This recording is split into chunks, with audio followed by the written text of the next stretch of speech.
Good morning, everybody. Today is day 4 of the Three Phones and the Truth vlog. And today's commute, I've been talking to you guys on my commute to work. Today's commute is a little bit different than usual. I'm doing my semi-monthly commute in my sailboat to another marina. Just because I like to keep things fresh and interesting. I call it going on vacation every 2 weeks. Each place that I go to it has a little bit of a different vibe. So I'm leaving Long Beach in the at the Alamitos Bay Marina, and I'm heading over to San Pedro or Pedro. It's Pedro. Everybody around here says it's Pedro. Um, yeah, so woke up this morning and hadn't planned on this. I was going to do it this weekend, but decided to take a mental health day at work and take care of some things that I need to be doing a little bit later on today too. I have an interview and a few other things, but yeah, so decided to take the trip across the channel to get to Pedro. San Pedro is it's more of a fishing village kind of vibe. It's very calm, very tranquil, and yeah, I like being over there. It has a more Northern California vibe than Long Beach does. There's rocky shores and just has just a slightly different feel than pretty much any place else in Los Angeles. So last night I had my weekly class for the entrepreneur class at Long Beach State, and one of the things, and it was just very appropriate to what I'm trying to do on this channel. Last night was about the part that storytelling takes in entrepreneurship. The ability to be able to tell a story, to tell a compelling story, and yeah, it's something that I'm going to be working on, and that's why I'm doing this channel, to be able to get to the point that I can extraneously discuss things with people and just feel comfortable about comfortable and confident about what it is that I'm trying to communicate to people. So yeah, the PhD that taught last night, she was fantastic. She has done 3 startups and yeah, just went through a lot of the mechanics of being a good storyteller. Yeah, so I look forward to implementing some of those ideas. Yeah, so I'm still on the quest, I believe. I didn't actually check this morning, but I am still on the quest, I believe, for my first subscriber and my first comment. Yeah, so please take a minute to just say hi if you're watching this, and yeah, so I'll also use this as an opportunity to kind of give you a little bit more of my story. So about 3 years ago, I was living in the Intermountain West, and I had lived there for a long time. I lived in Southern California a long time ago, like back in the 90s, and I had wanted to come back to Southern California for the longest time. And I would come down here on vacations, either here or Northern California, all the time. I think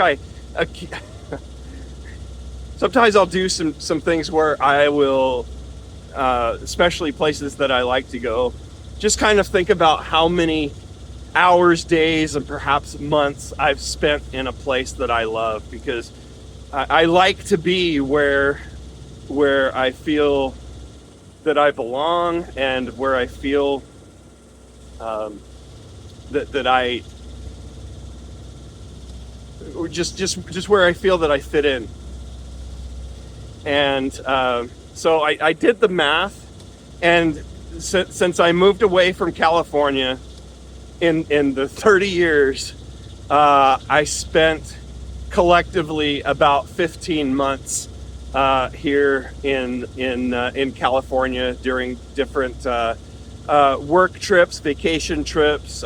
Sometimes I just blow out of town and come down to Southern California just for the weekend when I really needed to get away. So fast forward to about 3 years ago, and yeah, that made sense.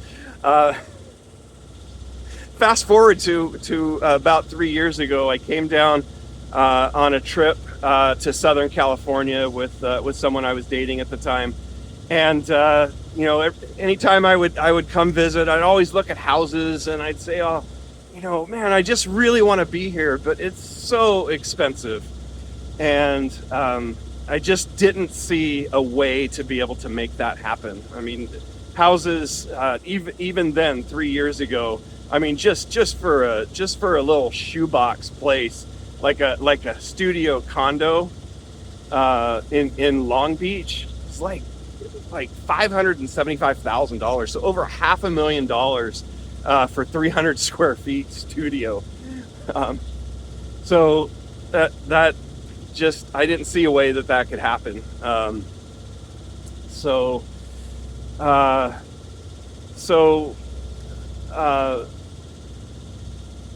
we were down here, and I was just talking with my girlfriend at the time, and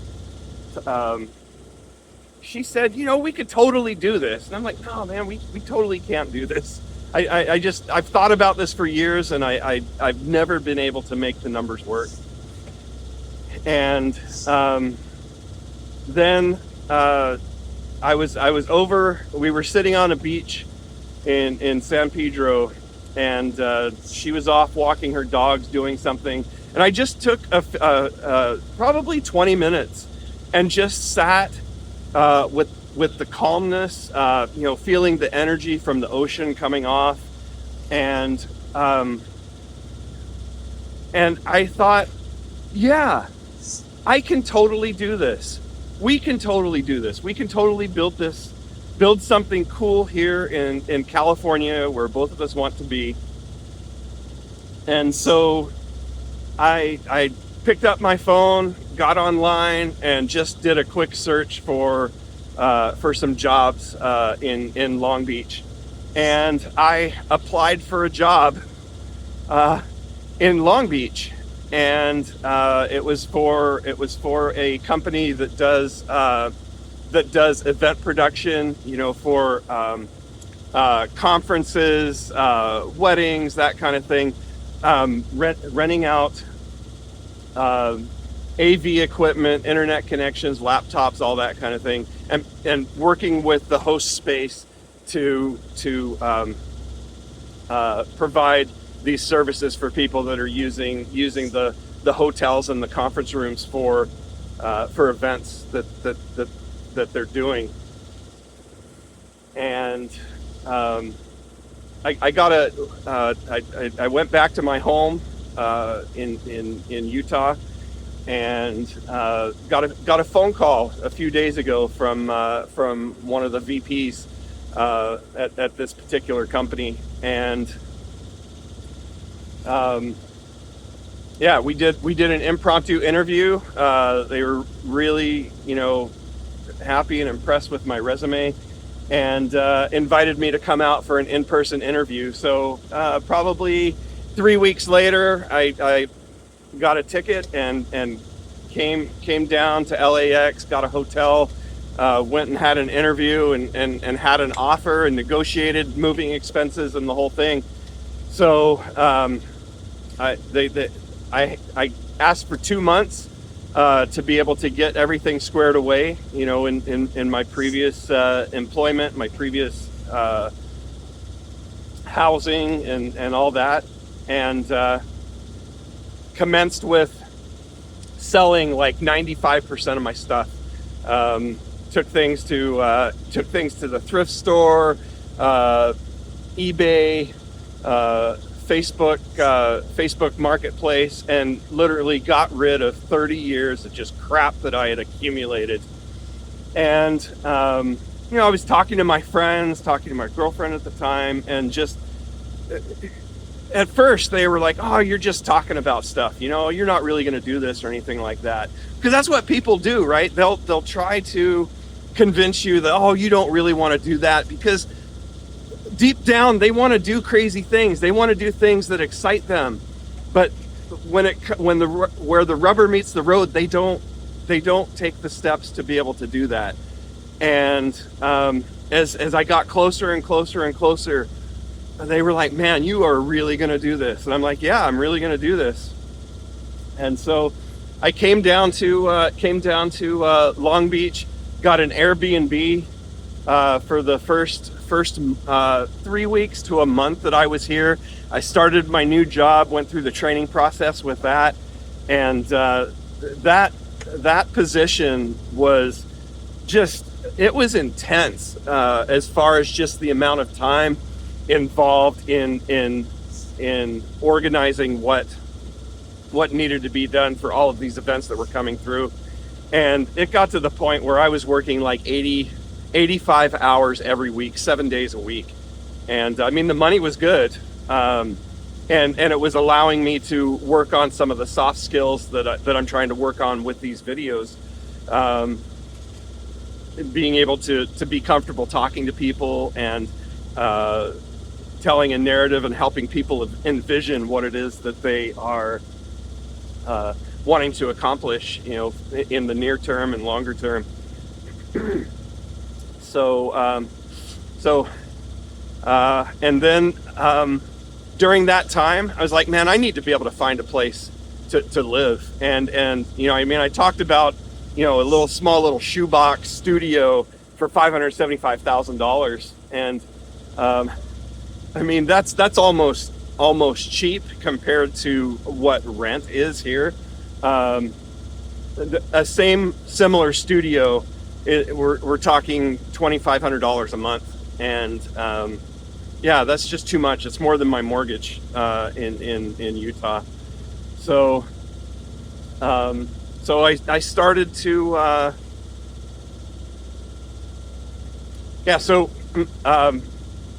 gonna back up just a little bit. So why Long Beach? So me and some buddies from Utah would come down here to go sailing. A friend of mine has a boat here in Long Beach, so we would come down 3 times a year to sail from Long Beach to Catalina, and I just fell in love with being on the water. I mean, I always I've always said that I have a little bit of pirate DNA. So we'd come down here, go to Catalina, do 2 nights at Avalon, and then to Harbor, and then come back. And the one person that didn't try to dissuade me from coming here was my sailing buddy, the person that got me into sailing. And he's like, "You know what you should do? You should buy a boat and do a liveaboard down in Long Beach." I'm like, "Really?" "Yeah." So that's what I decided to do. So I came down here, and we were just kind of coming out of the pandemic time, and started looking for boats here. And I looked at probably like 20 boats, anywhere from $2,000 to $20,000, because that was kind of my budget. And looked at 20 boats. And the thing about boats is that most people, they never use them. They just sit and they just rot. And so I looked at a bunch and finally found one that I wanted. It's what is it, 45 years old now. So I've had it for 3 years, and it's a good boat. It gets me to the places that I need to go, gets me to the island and back, and from Long Beach to Pedro, and I've gone on a few other adventures. But so I found a boat and began living aboard kind of as a so there's a term around here. There's very limited legal liveaboards because they don't want floating meth houses.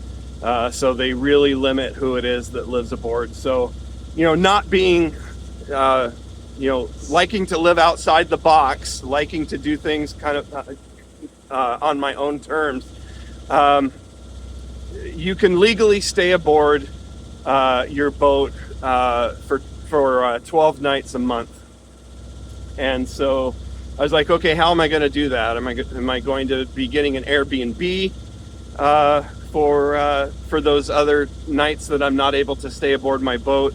And then I thought, wait, why don't I just get 2 slips? So I ended up getting a slip in San Pedro and a slip in Long Beach, and started to maintain a calendar where if anybody ever called me on it, I could go through and I could say, look, I've been living according to the rules and all that. But I mean, at the end of the day, nobody ever bothered me about it. Nobody ever said anything. Nobody ever seemed suspicious or anything like that. So I used it as an opportunity to be able to learn to sail, learn to work on my boat, and get several, probably 100 hours of sailing experience, just learning how things work, watching how the port works. It's been fantastic. And I feel just so much closer to the earth here. I feel the tides rise, and I feel them drop. What is that? Ebb and flow, I think is the nautical term. But so I have been living aboard my boat for 3 years now, and not to gloss over it or anything like that. You get on YouTube and you see people living aboard boats, and it's margaritas and bikinis and beaches and all that, and maybe that's true for them. That hasn't been the experience for me. It's been I mean, there's always maintenance to do, and there's things that happen that need to be taken care of, but it's been nothing but an opportunity to learn things and to grow. And that's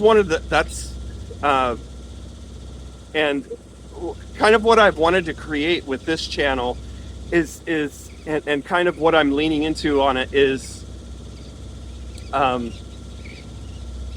call it, what I want to produce is what I call authentic YouTube. Because, and there's nothing wrong with the highly produced scripted content that some people do, but I think that there's a niche for just authentic content where I'm trying to make friends with people that have similar interests and similar vibes. So that's this experiment. That's kind of where I'm at. So I want to thank you for joining me on this commute from Long Beach to San Pedro. I might get a little bit of B-roll to add in along with this. So last Sunday, I think by the time I was done, I have probably an hour of other content that I need to actually do mild editing. I mean, I'm not just going to throw raw videos up and expect people to watch it, because there is some storytelling that I want to do in some more structured videos, as opposed to these daily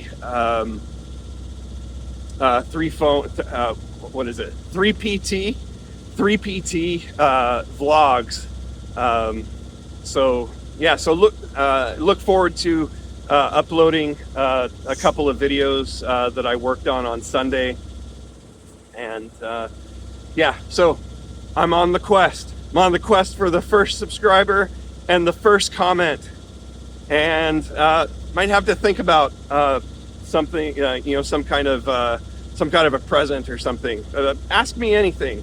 Ask me anything. I will answer anything. I commit to it. So like and comment and subscribe, please. Peace, and we'll see you tomorrow.